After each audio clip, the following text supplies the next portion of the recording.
السلام علیکم ورحمۃ اللہ وبرکاتہ۔ پیارے دوستو، آج ہم بات کریں گے سورۃ البقرہ کے بارے میں۔ سورۃ البقرہ قرآن کریم کی ترتیب کے اعتبار سے دوسری اور سب سے لمبی سورت ہے۔ اس میں کل 286 آیات اور 40 رکوع ہیں۔ سورۃ البقرہ کا آغاز حروف مقطعات سے ہوتا ہے۔ حروف مقطعات قرآن مجید کی کچھ سورتوں کے شروع میں آنے والے وہ حروف ہیں جن کے معنی اللہ تعالیٰ اور اس کے سوا حضرت محمد صلی اللہ علیہ وسلم کے سوا کوئی نہیں جانتا۔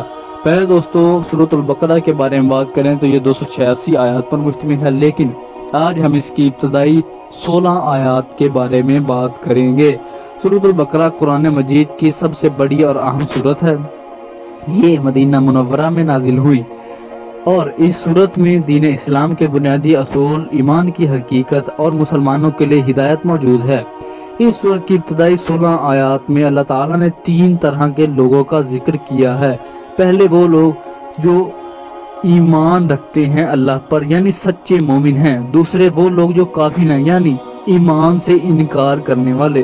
تیسرے وہ لوگ جو منافق ہیں، یعنی زبان سے ایمان کا دعویٰ کرتے ہیں مگر دل سے انکار کرتے ہیں۔ یہ آیات ہمیں سمجھاتی ہیں کہ کون ہدایت یافتہ ہے اور کون لوگ گمراہ ہے۔ ان آیات میں ایمان والوں کی صفات اور منافقوں کے اعمال کا تفصیلی ذکر ہے تاکہ ہم اپنی زبان یا زندگی میں ان باتوں کا خیال رکھیں اور سچائی کا انتخاب کریں۔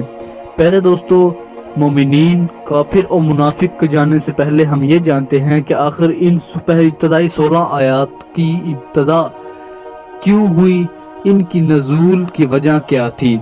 تو پیارے دوستو، حضرت محمد صلی اللہ علیہ وآلہ وسلم نے مکہ مکرمہ میں تبلیغ شروع کی تو بہت سے لوگ ان کا انکار کرتے تھے، اور بعد میں اللہ نے ان کی ہجرت مدینہ کی طرف کی۔ وہاں مسلمانوں کا ایک نیا معاشرہ بنا جہاں نہ صرف مسلمان بلکہ یہودی، مشرک اور منافق بھی رہ رہے تھے۔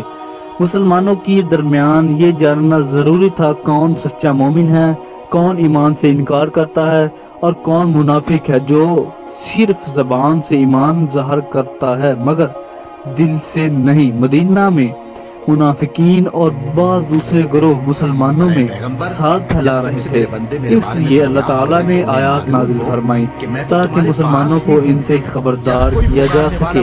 مسلمانوں کو مضبوط ایمان اور عمل کی طرف راغب کرنے کے لیے ان آیات میں مومنوں کی صفات بیان کی گئی تاکہ وہ اپنی پہچان کر سکیں۔ یہ آیات منافقوں کی حقیقت واضح کرتی ہیں تاکہ مسلمان ان سے بچ سکیں اور دل و جان سے ایمان پر قائم رہیں۔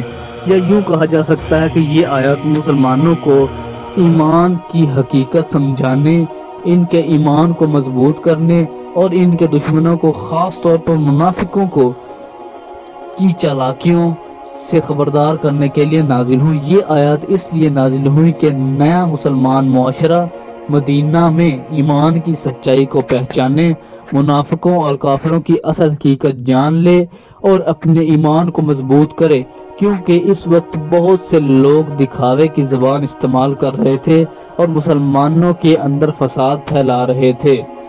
تو پیارے دوستو، اگر ہم بات کریں کہ یہ آیات کہاں اور کب نازل ہوئی تو یہ آیات ہجرت کے فوراً بعد مدینہ منورہ میں نازل ہوئی۔ اس وقت مسلمان ایک نئے ماحول میں داخل ہو رہے تھے جہاں یہود، مشرکین اور منافقین کا سامنا تھا۔ ان آیات کا مقصد مسلمانوں کو پہچان دینا تھا تاکہ کوئی ان کے ساتھ کیا کر رہا ہے، مطلب کون ان کے ساتھ مومن پکا ہے، کون ان کے مخالف ہے اور کون ان کو دھوکہ دے رہا ہے۔ سورۃ البقرہ کی ابتدا ان الفاظ سے ہوتی ہے: یہ کتاب شخص سے پاک ہے اور پرہیزگاروں کے لیے ہدایت ہے۔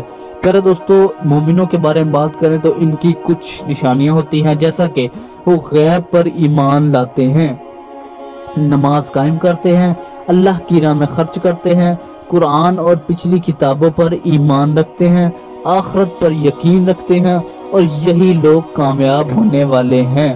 اگر ہم بات کریں کافروں کی حالت میں تو پیارے دوستو، اللہ تعالیٰ کافروں کی حالت بیان فرماتا ہے: ان کے دل، کان اور آنکھوں پر مہر لگا دی گئی ہے۔ یعنی اگر کوئی شخص ان کو اللہ تعالیٰ کی طرف راغب کرنے کی کوشش کرے لیکن یہ اسے جھٹلا دیتے ہیں، یہ لوگ حق کو جان بوجھ کر جھٹلاتے ہیں، ان کے لیے دردناک عذاب ہے۔ تو پیارے دوستو، اگر ہم بات کریں منافقوں کے چہرہ کے بارے میں، تو منافق وہ لوگ ہیں جو زبان سے کہتے ہیں ہم ایمان لائے، مگر دل میں ایمان نہیں ہوتا۔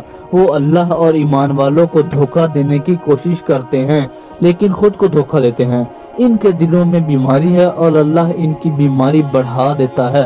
جب ان سے کہا جائے کہ فساد نہ پھیلاؤ تو کہتے ہیں ہم تو اصلاح کرنے والے ہیں، حالانکہ وہی اصل فساد پھیلانے والے ہیں۔ اگر ہم ان کی علامات کے بارے میں بات کریں تو یہ جھوٹ بولتے ہیں، دکھاوا کرتے ہیں، دوگلا پن رکھتے ہیں، خود کو عقل مند سمجھتے ہیں۔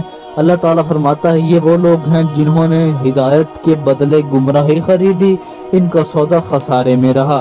تو پیارے دوستو، اگر ہم بات کریں سورۃ البقرہ کو پڑھنے کے فائدے کیا ہیں، تو ان کو پڑھنے کے بہت سارے فائدے ہیں، لیکن ان میں سے چند یہ ہیں: ایمان مضبوط ہو جاتا ہے، یعنی اللہ پر اور پکا یقین ہو جاتا ہے، نفاق سے بچاؤ ملتا ہے، حق اور باطل کی پہچان ہوتی ہے، انسان ہدایت پر قائم رہتا ہے، آخرت میں کامیابی کے راستے کھولتے ہیں۔ تو دوستو، آج کی ویڈیو میں بس یہی جانیں گے۔ السلام علیکم ورحمۃ اللہ وبرکاتہ۔